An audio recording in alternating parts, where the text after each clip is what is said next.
Hello, everybody, and welcome to the ALS United Mid-Atlantic Goals Podcast. My name is Tony High with ALS United Mid-Atlantic, and we have recorded well over 50 episodes of this podcast since debuting it a little bit ago. And if you've listened to the podcast, you know we talk to people with a wide variety of perspectives when it comes to ALS. That includes people living with ALS, caregivers, those who are supporting a family member with ALS, researchers, including some great people from Thomas Jefferson University, Jefferson Weinberg ALS Center, Hershey Medical Center, and others. We also have talked with people from other outside groups who are joining with us to collaborate on trying to advocate for more science funding, even if they're working on things like Parkinson's and Huntington's disease. And we've highlighted people who work at our clinics and as part of our care services staff, people who are social workers, nurses, and more, to talk about mental health, talk about what the multidisciplinary treatment center is like, and to help educate you to make sure that you get the care and support that you need through your ALS journey. Today, I'm really excited to talk to my longtime friend, Shelly Lewis. Shelly is a physical therapist.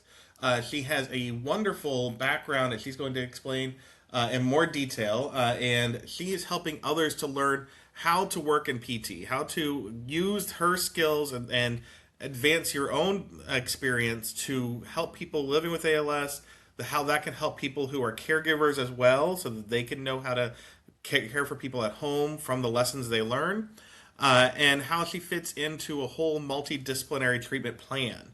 So we're going to talk about that. Shelly's been working with people with ALS for a long time, for well over 15 years, and I know that because I've been here for 15 years, and Shelly's been doing this at least that long, and she treats everybody with the dignity and respect to humanity that they deserve, which is what we care so much about. So, and before I finish, Shelly's also part of our book club. So if you're interested in joining our book club, email me, Tony at alsmidatlantic.org, because we try to build that community that way to just talk about things that are not ALS related, because the book club is not about ALS, it's just about talking about books. So Shelly, thanks for talking today, but not about books. Of course. And I also love the book club. So definitely you should contact Tony or someone about that. Mm-hmm. So I cannot do your background justice. Can you give us a little bit of background about what your role is and how you started on this professional journey? Yeah. So interestingly, I started working with people with ALS all the way back in 1999. I was the backup for an ALS clinic at that time. And I enjoyed working at the clinic so much, I became the full-time PT at the clinic within a few years. And by full-time, I mean once a week. It was a weekly clinic, multidisciplinary clinic. And really, it's been one of the highlights of my career, has been working with people with ALS. And I really enjoyed that multidisciplinary aspect of it, and it's such a different atmosphere. Um, but I just felt so, um, it was just such a privilege to work with people to help them increase their quality of life, even though there wasn't anything that we could do to help extend the length of their life, to help them towards um, improving their quality of life. Just, I really felt honored to help them with that. And also, um, I first met you because I was able to participate in advocacy to help people with ALS. And so I would participate in that, going down to Washington, D.C., and talking with senators, talking with representatives about ways that they could help people with ALS. And there were a lot of things that we actually helped get passed, like waiting periods were decreased, and, um, you know, the ability to access uh, speech generating devices. So I'm really excited that thing it helps me see what good work could be done when people came together. And I continue to stay engaged with helping people who are living with ALS, and also with teaching. I currently teach an professional palliative care class, which working with people with ALS has helped. So that's really cool because of the multidisciplinary ALS clinic that I work with has helped me with that. And also I teach future physical therapists how to help treat people with ALS. And so kind of starting out as a clinician just every once in a while when the main clinician was out at an ALS interdisciplinary clinic has really blossomed for me, but also I really have a heart for helping people who have ALS and their caregivers. Now, when you first started in this role, well, in that role, when you first started Mhm. with physical therapy with people with ALS, um, did you know much about ALS? Because there wasn't as much to know at the time. No. No, and then back in 1999, there were not the resources there are now. And Yeah. so it was really something that I had to learn a lot through experience, through just learning from my patients and learning from their families and learning from the PT who was the main PT at the time and learning from the other disciplines who were at the clinic with me and through doing some research, but even from research, it's really hard to learn because there wasn't a lot of research and there's still not a lot of conclusive research when it comes to PT. And so through conversations, and back then conversations were even hard. There wasn't, um, we didn't even have work email back in 1999 because Hmm. the internet is not like it is now. There wasn't social media, there wasn't any of that. Now, though, it's better to have more information. On the other hand, like with golf, sometimes you can get in bad habits by trying Yeah. something before you get. So it's better to help somebody with less experience, so they can develop good habits. So, Hmm. is there some benefit to approaching ALS without having too much information versus some of what we get now where people get a lot of information from the internet and social media Hmm. that may not Yeah. be accurate, so you may be coming Yeah. to clinic and maybe doing things because it seemed right to you but was not necessarily a good direction for taking care of someone with this disease. Hmm. I think that's a great question, Tony. So there's a lot of misinformation out there, and I saw it be harmful to persons that were coming to the ALS clinic. For example, we had people that would come in who their friends were really well-meaning, and they would see things that were very expensive or actually could be harmful. And we had people that would come in and their friends would tell them because we live in this use it or lose it society, they weren't going to the gym enough or they had to push through things. And with ALS, unfortunately, that's not how things work. And because I had done the research and because I treated um, probably thousands of people who have ALS, which is very rare for a physical therapist. I knew that that wasn't the way to go. So I was able to talk to them and tell them that and tell them I'm happy to talk to your friends and alleviate some guilt from them because they really knew that at their heart. But they were doing these things because their friends were telling them they should do that. And that's really hard. And I felt for them because they Hmm. wanted to make their friends happy. And their friends are like, oh, you should be going to the gym, or oh, you should try this product, or oh, I saw this miracle cure over here. And they didn't want to disappoint other people, or they felt like they were failing because they were getting weaker and they weren't doing all these things that their friends were telling them to do. So it really can be dangerous, all the things that they're seeing out there. Yeah, and I don't know, I'm sure you've had this experience in my family. When my grandfather had ALS, there were certain people who wanted it to be something else. So they might say, Mhm. "Oh, have you tried this?" Because once you admit that it's ALS, that's a tough thing to accept for a loved Mhm. one. So, they would try other things to say, "Well, if you can walk half a mile, then it can't be ALS. If you can do this or Mhm. that," and that delays getting the specialized treatment that you need. Mm, yeah, and that can be really hard. A lot of times people are diagnosed because they go to PT and they don't get better. And how does that make you feel and others in PT feel because your job isn't necessarily to make people feel better. Another physical Mhm. therapist, it may be their job to get them back on their feet or back into the gym or back into sports, back Mhm. into the workplace. That's not your job. So, Mhm. yeah, how do you manage that on your end, knowing that you're going to help people, but it's not necessarily to make them quote unquote better? I think it's definitely a reframing. So reframing goals, just like, podcast goals, because we want to maximize their function and their comfort and their safety. Um, but we're not going to improve their strength. Not really going to even improve their function. We're going to maximize it. And again, I think it comes back to that quality of life. And so it's really working with the patient to see what's important to them, and what I can help with there. And evidence-based practice is based on three things. It's taking the best evidence and applying that to the patient's situation, and then also the therapist's expertise. So it's really important to find a therapist who knows about ALS, if you're somebody who has ALS, because if somebody doesn't know about ALS, they might not realize how to help somebody who has it. And then that third part is the patient and caregiver's values and goals. And that third part is so important.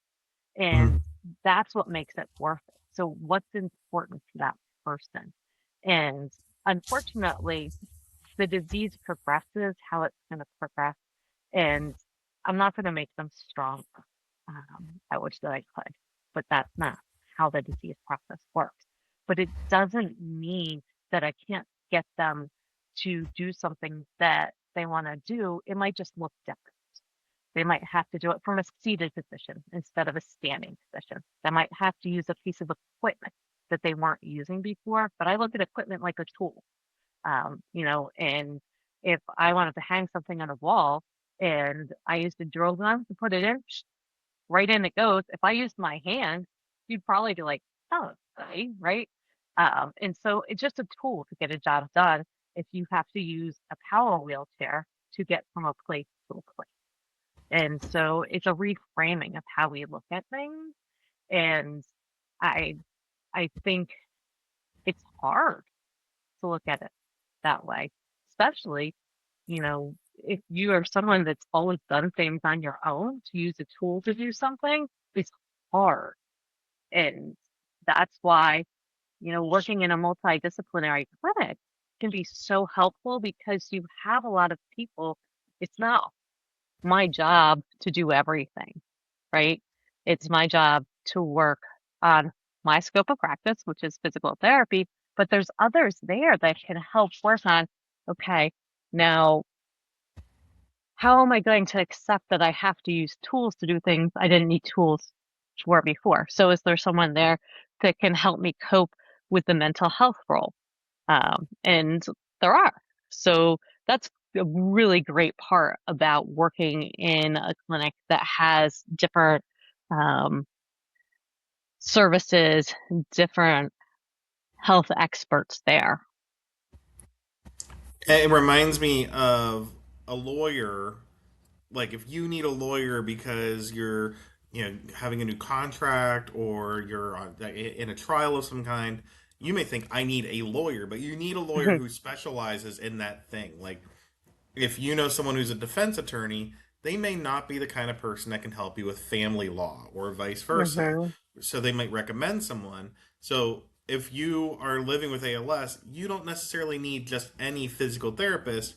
It helps to have Mhm. someone who is connected to a clinic and understands the needs of a person with ALS. Mhm.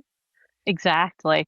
And there's a lot of research out there on ALS and exercise. And it's interesting because this is one of the things that has both changed drastically since 1999 and has really not changed at all since 1999. Um, every 2 years or so, there is a review of studies, and it all says the same thing. basically, there's not enough studies or not enough participants in studies to say if exercise is beneficial or detrimental. However, it's probably safe if you exercise in low to moderate intensity, but also it probably doesn't make a difference. There might be a small short-term effect on function, but there's no long-term effect. And in 2018, there was this study that was done and it compared three groups. It was supposed to be this revolutionary study. It compared a group of people with ALS who did aerobic exercise with a group who did strength training exercise with a group who did range of motion, which is just basically stretching or going through motions, moving every joint in every direction. And after 24 weeks, they looked at all these participants, and there was no difference whatsoever in between participants in these three groups in outcomes. And so the same between a group that just did stretching, a group that did aerobic exercise, and a group that did strength training, except for the group that did stretching had better participation and less dropouts. But as far as outcomes, no group got stronger and no group was better at function. And so to me, that says, well, going for more strength training or more aerobic exercise isn't going to get you stronger and isn't going to improve your function any more than just stretching. And that's pretty much what I've seen in practice as well. And I have seen people who have over exercised actually Mhm. lose strength faster. And so um, that's pretty much what they were saying back in 99 when I started. But back then they were saying exercise is controversial. I don't really think it's controversial. I think it's if you like to exercise, let's figure out a way that you can exercise safely without taking so much energy that you're going to fall or that you're not going to be able to do the things you need to do safely. And if you don't like exercise, let's figure out a way that you are keeping your joints from getting too stiff so that you don't have pain. We want to prevent you from having pain because if you're not moving joints or having someone take your joints through the motions they go through, you might start to get some stiffness or some pain. We don't want that to happen. Um, and also, we want to prevent any atrophy from happening, any deconditioning if you still have some strength in there, right? Those muscles aren't affected by ALS yet. But we don't want you overdoing or exercising because people are telling you you need to exercise not to lose strength because that's not how the disease works, if that Mhm. makes sense. To me, it makes sense. I imagine to a new patient, it might not make as much sense, and to a new Hmm. caregiver, it might Yes. not make as much sense. And that's why the whole clinic works together to help that make sense. Other things make sense too. Mm-hmm. Yeah. Yeah, and it's hard to wrap your head around because we live in this world that's use it or lose it. Go, go, go, go, go, right? Mhm. And so it is something that does need repetition. I think that's a great point, Tony. And that's part of something that a PT and an OT will often both say and both emphasize and talk about because we do have a lot of role overlap as far as exercise. And but also really important that your PT knows about this, right? So that's why you don't want to just go to a PT who doesn't know about ALS because they might not realize this. If you go to a sports specialist who's never treated someone with ALS, they may not realize. Now, And I nothing against those PTs, right? mhm. Just not their specialty. Sorry. Go ahead. Oh, of course, right. Like I am not an athlete, so I'm not going to a physical therapist who helps athletes because that Hmm. would be expensive probably, and I don't need that, right? Like I don't. If I Hmm. was going to run a marathon, and I'm not, like Hmm. obviously, like I might go talk to someone to help with that. But I was at the gym this weekend, and when I go to exercise, sometimes I'll feel pain because usually if you're doing some strength or you're doing aerobics, you feel stress. Like it feels exhausting. That's kind of how you know it's Mm-hmm. working. And so the kind of lesson in exercise for a person without ALS is that pain, that stress is good. It means that you're doing it right.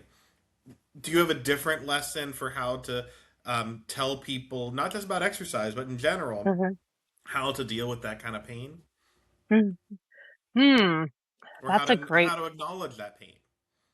yeah. So ALS itself isn't a painful disease, Right. but people with ALS can get pain because of the disease, because of muscle imbalances, or, for example, cramping can cause pain. And if you're getting cramping while you're at the gym or within 24 hours of going to the gym, then that's a sign you overdid it. Mm-hmm. So, if you're somebody with ALS that likes to exercise, if you're getting cramping while you're exercising, you're doing too much. Then I would cut back on that. Also, if you have some looseness in your joints because you have some weakness, that can cause pain. And so you want to support those joints. So, for example, a shoulder joint, a lot of times will get some looseness in there. And that's something that you should be talking to your therapist about. Um, Both physical and occupational therapists can help you with that. And so, let's say you feel like your shoulder's kind of hanging down, you don't have a lot of control over that, then you'd want to support it. There may be certain types of braces that you would use, and it wouldn't be a traditional sling because that keeps you really tight, and that can actually cause more pain because you're so tight there. So there's other ways that we can help you manage that so that it won't cause pain. But if you're exercising and your arm's just hanging there loose, that actually can make that worse. So we would want to have you supported there. And so you definitely want to be in touch with a PT because that's something you want to talk about individually. And there are studies that show that individualizing exercise advice for someone with ALS is more beneficial than just giving generalized advice. But in general, you want to watch your energy level. If you're falling afterwards, you've done too much. If you don't have energy to do the things that you need, you've done too much. If you're getting cramping while you're doing it or within 24 hours, you've done too much. You have to watch your breathing. If you're having difficulty breathing and you want to watch your positioning, some people have difficulty breathing when they're lying flat. You may not realize that's what's happening. Maybe you just feel uncomfortable, or you're like, there's just something about this position that makes me feel weird. So think about the position you're in, but people who are, when you're lying flat, if you feel uncomfortable, don't do any exercises in that position because it may be you're having difficulty getting that carbon dioxide out, and overexerting yourself is going to make that worse.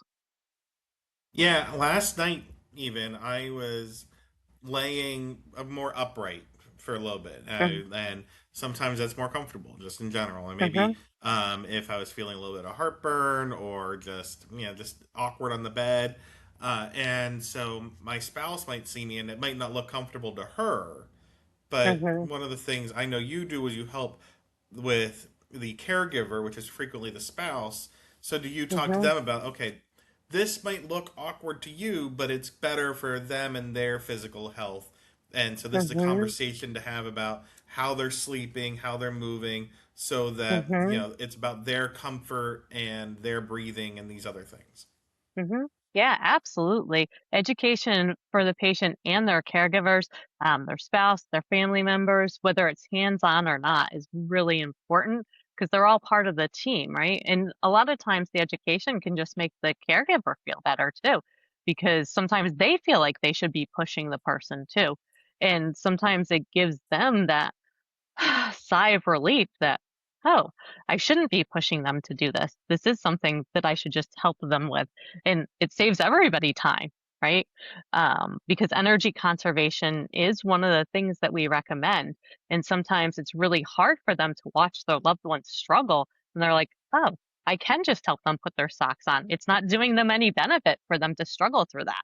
And Yeah. so that can be really helpful in just giving them tips and techniques to help them if they need to give physical assistance, can help both them and the patient. So that can be really helpful for both of them. It's Absolutely. interesting that you say that because I think for a lot of us in general, when we help a friend, a spouse, a family member with anything, you look at what's like the most obvious way to help. Like, oh, I hmm will lift this heavy thing, or I will get up and get something for you. I'll reach higher. But often it might be the simpler task, like putting on socks, because that involves hmm bending over or moving your knee or ankle.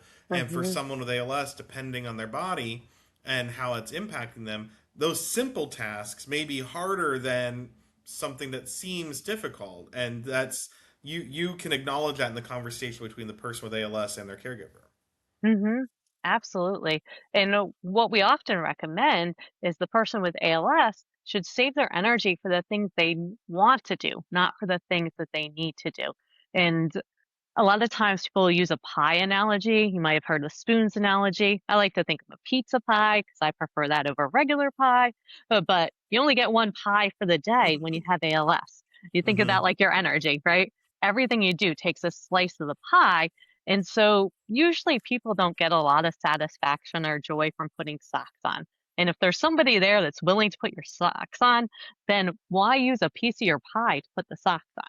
You want to save Mm-hmm. that for something that you really enjoy. Maybe, you have a grandchild that plays football and you want to go watch them play football. So save that piece of the pie to make it to the field. Don't use that to put your socks on. Mm-hmm. You can't order another pizza for that day. You just get that one pizza. So save those slices for the fun Yeah. And for some people, those simple things might be the thing that feels satisfying to them because it's thing. the most Yeah. humanizing. Yes. And that can be. And again, like evidence-based care, patient goals are a big part of that. And so if that's what you enjoy, then go for it. And we'll work to figure out, okay, what's the safest and most efficient way to do this? And Mm-hmm. that's usually occupational therapists work on the dressing aspect. But, there are tips and tricks to make that easier for someone who has ALS. And there are gadgets that can be used, but sometimes the gadgets are less efficient depending on where you're weak, right?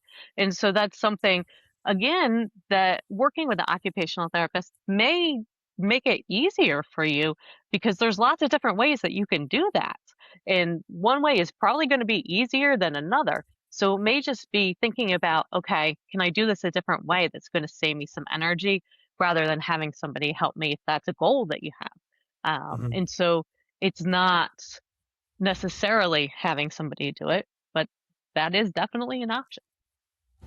So if I am coming to a clinic for the first time, and hmm I, as a patient or caregiver for someone with ALS, and I see you as a physical therapist, what should I expect to see? Because I think that for someone with ALS, they're not necessarily expecting to see a physical therapist. It's not their top hmm concern, but it's very Yeah. important.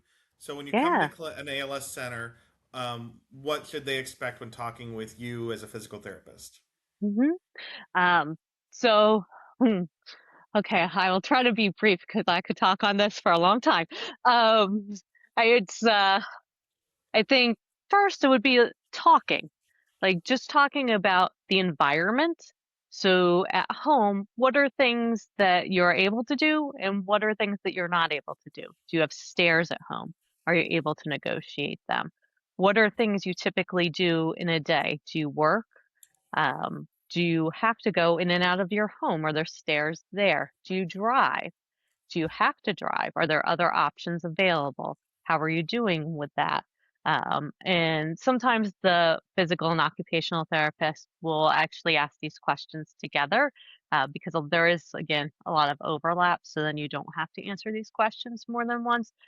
So there might be questions in there about getting dressed. Are you able to do that? Are there difficulties with that? Are you able to bathe yourself? Those types of things. How are you doing getting up and down from chairs? Is there difficulty with that? How are you doing if you do work outside the home with negotiating your work environment? And then a physical exam as far as moving your arms and legs. Can you do that on your own? And then the physical therapist would look and see if they're able to move your arms and legs. Is there any stiffness in there? Would watch you walk and see how you did with that. And so then the conversation would come around to, were there parts of this that were difficult or tiring? Do you get tired during the day? And Hmm. then if there were difficulties with any of that, what kind of solutions can we come up with? And then if there weren't any difficulties with anything, both in conversation and in a physical exam, you know, some tips and tricks if there were some to come up, because typically people don't come to the clinic, every day, right? And so we want you to be aware of things that might trigger another visit with a physical therapist. And also, again, we want to be proactive.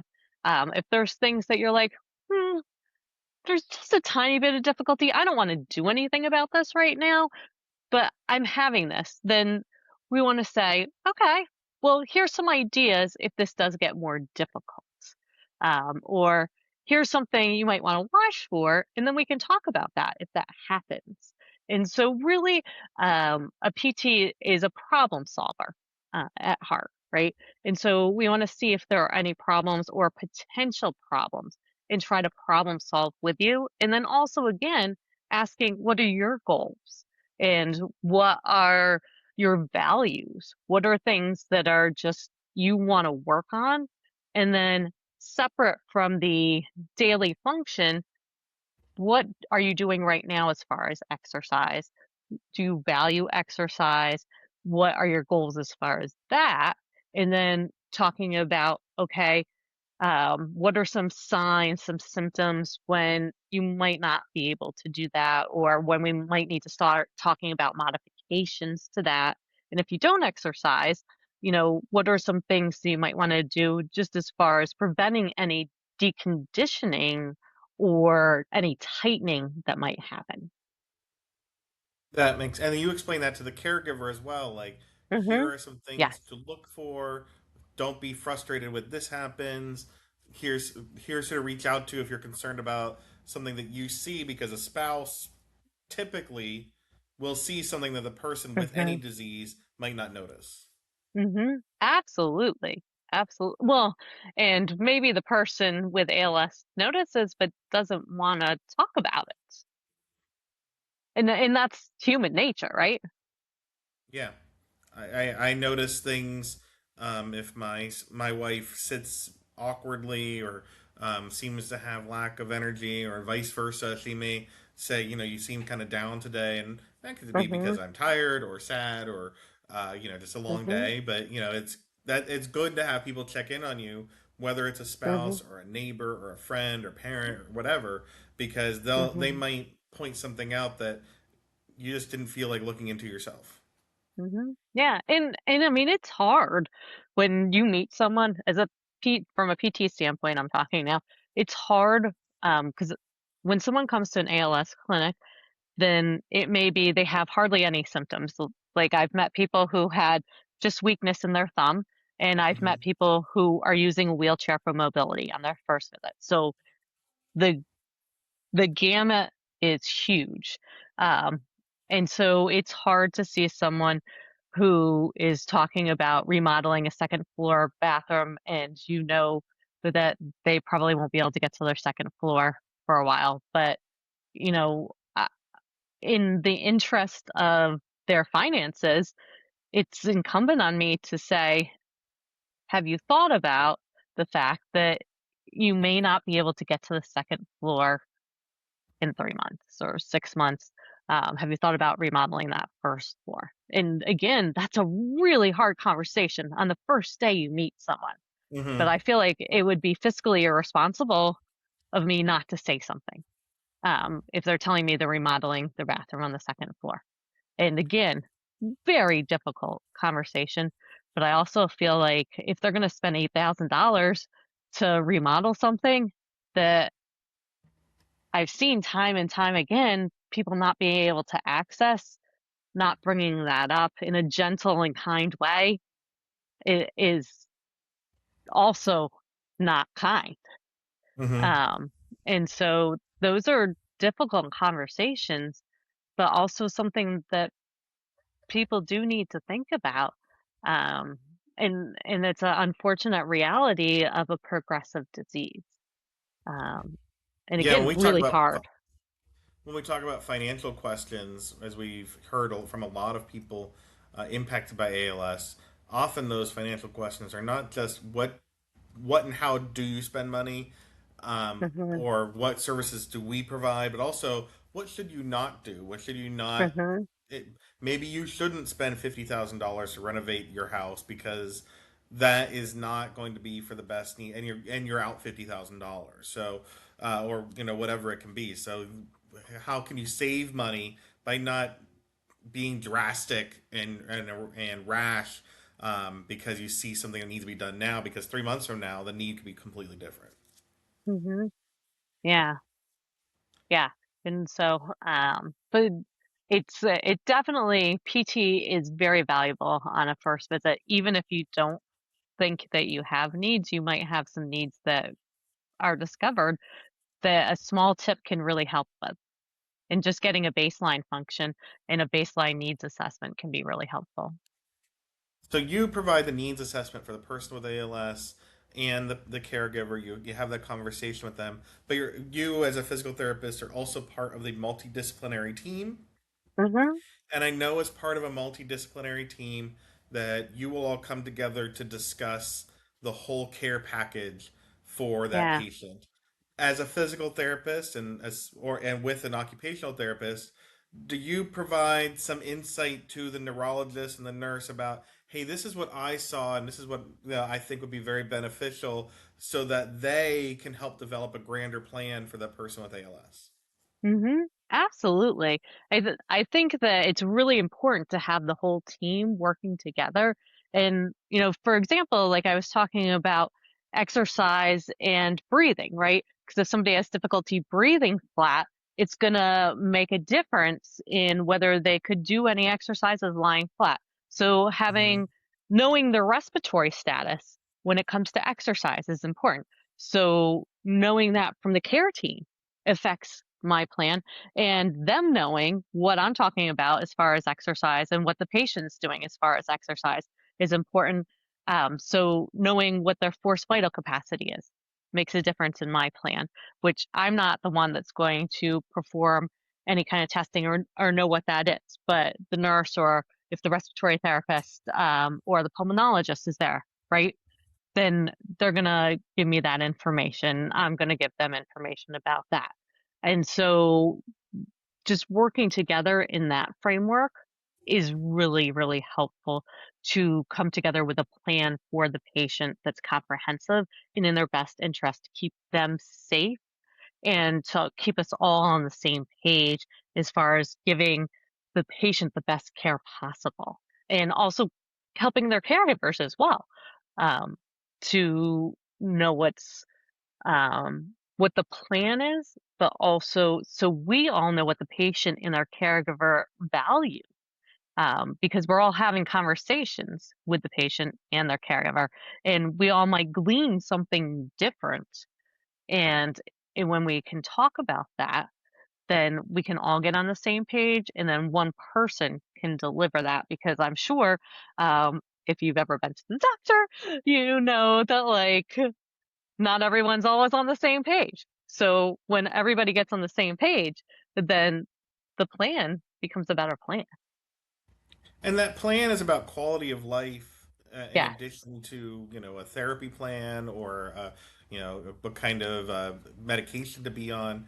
And I'm thinking Mhm. about my own situation, so I won't call on anyone else. But my grandparents liked going out to eat. They went to the same place all Mhm. the time. So maybe what you would do is help to say, you know what, maybe he has ALS and you should go for breakfast instead of dinner, because that is better for when he's strongest, and or vice versa. Mhm. Maybe it's like, the rest is so important that you should. So do you provide maybe some just basic quality of life things to say, Mhm. here's how you can navigate these basic daily living things, so you guys can have a Mhm. fuller quality of life together, or when Mm-hmm. to invite people over to have Christmas. Like, just take it easy in this way. And here's the ways that you can be involved where, the holidays coming up or a birthday. Here's how you can do it without straining yourself too much.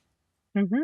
Absolutely. And even communication with a speech therapist, you mentioned about going out. So like we can talk about physical positioning when somebody is eating, and the speech therapist can talk about, you know, the position of their head while they're swallowing, and we can talk about, oh, they have trouble holding their head up, so maybe we need to get an open collar for them, because if they're having difficulty swallowing, then a more closed collar would be might not feel great for them.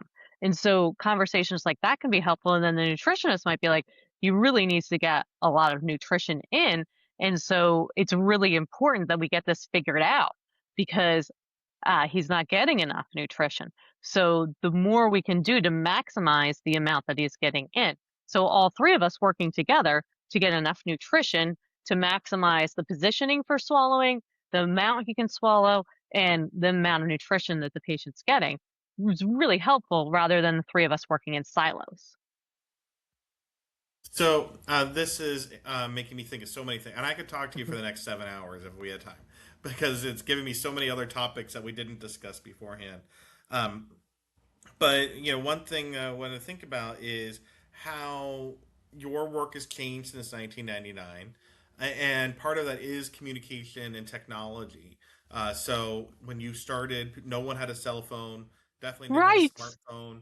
They didn't have eye gaze for communication, and but communicating is maybe one of the top three things that we do.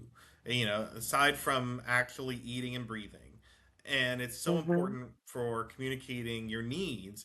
So, how do you see technology, especially communication technology, helping with physical therapy and Mm. and mobility? Because now you're not expending as much energy to talk or to communicate as you may have otherwise because of these tools.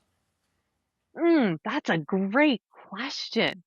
Um, I think that it's the improvement in technology and access to technology to help people communicate has helped a ton, and it's come a long way. Um, I remember we had a patient who he had thumb movement, and that's all he had. And so he would go thumbs up for yes and thumbs down for no. So you had to ask the right question, and that was all you had, because there were no eye gaze systems then, and he still had eye movement, but they're like that's what he did. And I was always like, can we be sure that he's answering yes, no with this? And it was so frustrating. And so eye gaze systems have really kind of revolutionized, although I got to try one and it's harder than you think. So I feel like it still does take energy to do that, but I do think it's made a big difference in knowing what people want and what people value, and being able to save some energy rather than trying to guess what people are trying to say, because having to just have the breath support to try to speak things when people were trying to just speak, then they were just exhausted, Yeah. and they couldn't do anything else for the rest of the day if they said three sentences. It's really come such a long way, and helped a lot with fatigue management, I think.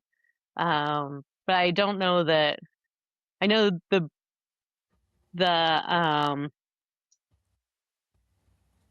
the brain interface Brain thing computer still, interface. yeah, still has some ways to go, but that technology is fascinating.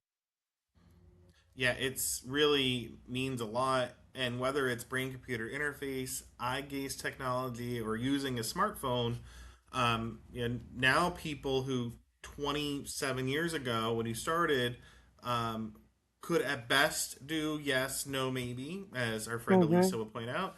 Now they can have whole programmed sentences ready, so they only have to push a Mhm. few buttons. They can have they can send you a whole email before a clinic visit. The person with ALS can have everything written out for you or correspond after that they couldn't Mm-hmm. otherwise, and that takes a lot of Yeah. energy. Like that helps with their pie of energy. Oh, yeah. In a video visit. Like, who could have imagined that would happen? And does video visits now, like, because I know you have participated in telehealth or video visits in general, so you can see people's homes. Does that give you a different insight in terms of, oh, here are some things that would be great for your home, or these little tweaks that I see in your bedroom that you have this, and if you just did this, maybe it would make things easier? Yeah, absolutely. And just seeing somebody's stairwell, because knowing somebody has a flight of stairs is small piece of information. Seeing the stairs is so much different from one stairwell to another. And that can make a huge difference in how you would advise someone, and just seeing if the stairs could fit a stair glide, or if a stair is 16 inches versus 4 inches. Mhm. That that could make a big difference. Yeah. Well, Shelly, you're such an important part of an ALS team, and a physical therapist and an occupational therapist, which we can talk about in another podcast, are an important combination to our whole care team at any multidisciplinary center. Before we finish here, is there anything you'd like patients and caregivers to know for the questions that they might want to ask when they go to their next visit? Hmm, that's a great question.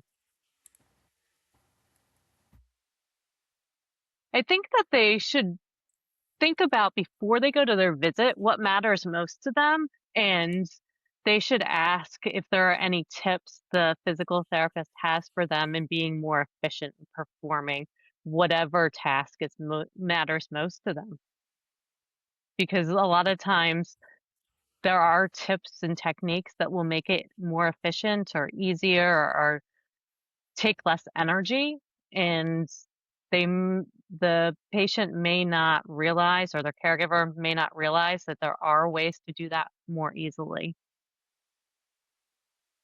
That's great information, and I hope that people are listening will look into that. If you're interested in contacting a physical therapist and learning more, I really advise you to go to your clinic.